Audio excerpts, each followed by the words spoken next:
Today's adventure brings us to the Monson Center. It is another ghost town in New Hampshire. But unlike the ghost town of Livermore that we've already shown you, Monson is preserved. So let's go check it out. We come to a kiosk that will have the map of the area. Now mind you, we are just doing Monson Center. We're only going to cover about 269 acres of it. The town of Monson itself was actually 17,000 acres. Let's go down and start checking some of this out. And like I said, it's a preserved ghost town. The open fields, the old stone walls. My lovely wife Cheryl and our good friend Robin. We're here with Brandy, DJ, and Shemp. So there's a rock here, but just not any rock. Check it out. There's a bird bath has been built into here. They blow some bubbles in there, we'll call it a hot tub. And as you continue down the road, you will come to the only standing structure left in Monson Center, the Gould home. And as you can see on the outside of the door, there are maps showing you the trails and where all the cellar holes are located. So here's a little bit of information about Joseph Gould. The man you see talking to Cheryl and Robin is Russ Dickerman. He's the caretaker here, and he was a key player, along with his wife Jerry, in the preservation of Monson Center. Let's take a walk inside the Gould House. Oh, look at the little shoes. Wow. No kidding, huh? Little teeny shoes. Is this all stuff found from the property? No, it's junk that I put in here. Except the pictures, they were mine and my relatives. Now, the kids get a big charge out of it. You know, a lot of stuff they wonder what it is they've never seen before.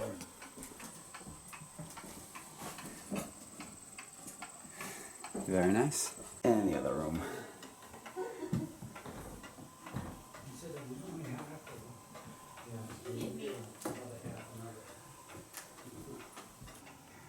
This was their taxes, what they had paid? Yeah. The residents and... Yeah, it was in Oh. pounds, shillings, and pence. And right outside the Gould House is Jerry's garden.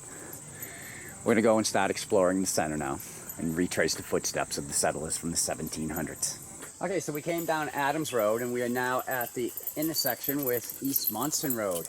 And right at the corner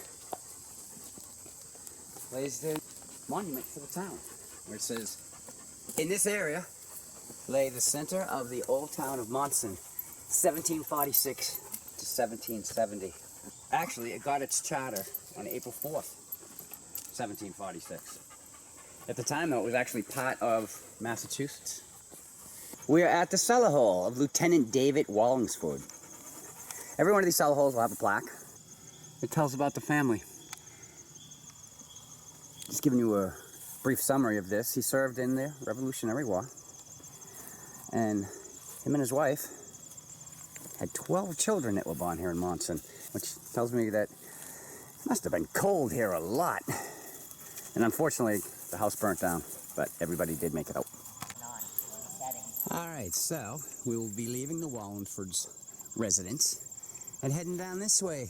We're gonna go visit the Baileys. We are at the home of Mr. Richard Bailey, and his plaque is right here. Here is the shoe cobbler. Repaired the shoes here. And then they show a Joshua Bailey. Different spelling. Of course, that was kind of common back then, from what I understand. And Mr. Joshua Bailey raised 11 children here. Like I said, Monson must have been one cold township. And this house, just like the Wallingfords, burnt down too. This is the cellar hole.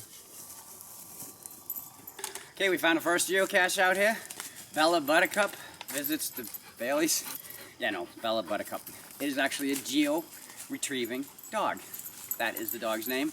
This was named after the dog. So we're gonna do what we do, and we'll get back to the video. And most of the trails that are out here are pretty much like this. They're wide, easy enough to follow. So just make sure you grab a map when you come out here, and you should have no problem at all. So as we walk along the pass, I don't know if these trails are actually what the former residents walked on or not. I know the roads are that we'll be going down to. But Monson lasted until 1770.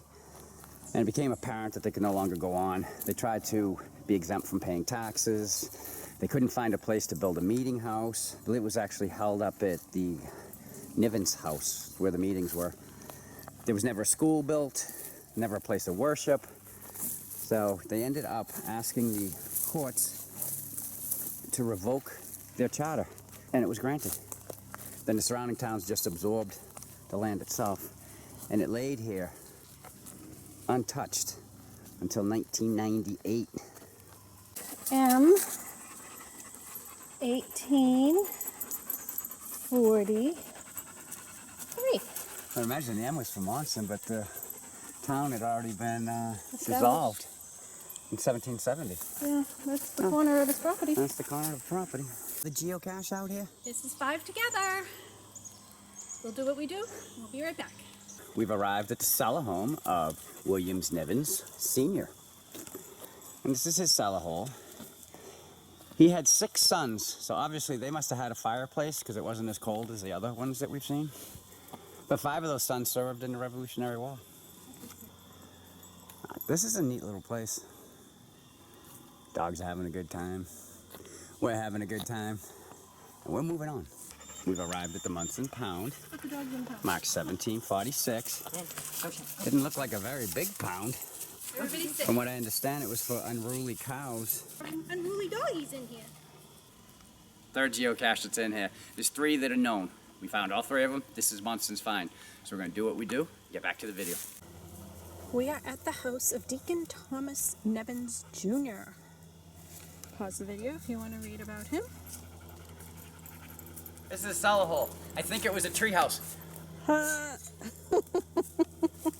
It's down here at the end of the road. Yeah, they got Robin down here at the end of the road and my lovely wife. That'll be us. And another rock bench to overlook the area. Let's do a pan along. There's at least 10 herrings nests out there. I didn't stop to count it. I'm just going to take their word for it. There are no herrings. Wrong time of year. Too bad though. That'd be cool. Go, go, go. Some local wildlife in the water. Oh, wait a minute. That's the dogs.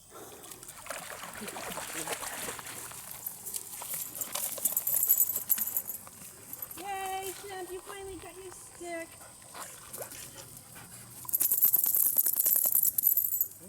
Let's get it, Chet.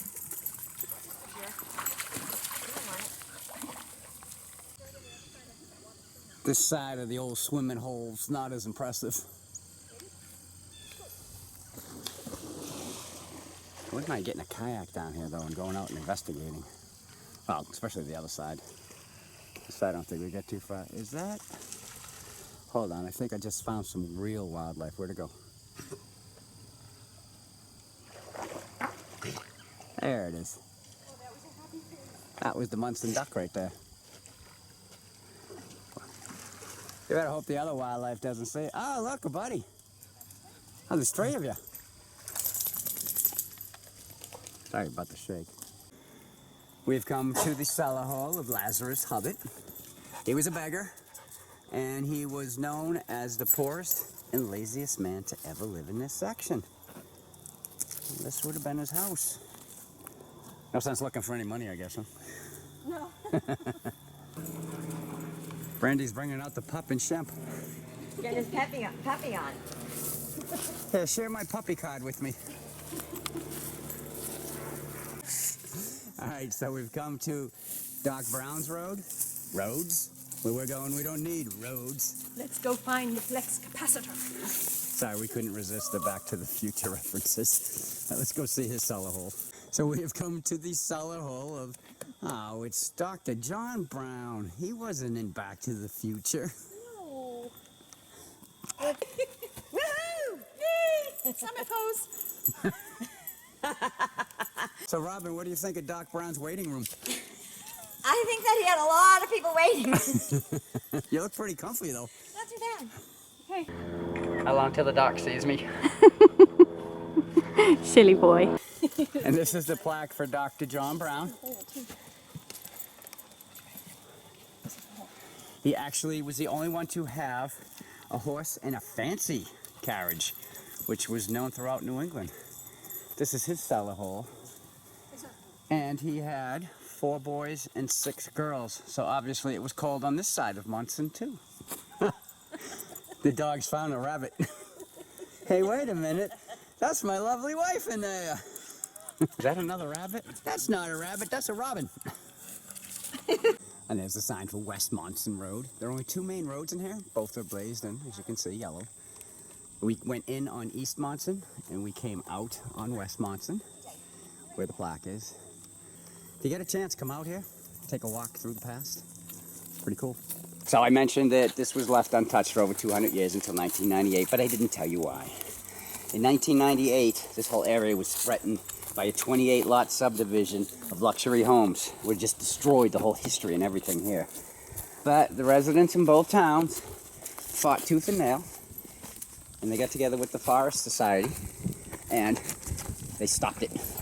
And then Russ and Jerry Dickerman donated 125 acres of their own land to add to this, and they became the caretakers. All right, so we're back down to the Monson Center sign.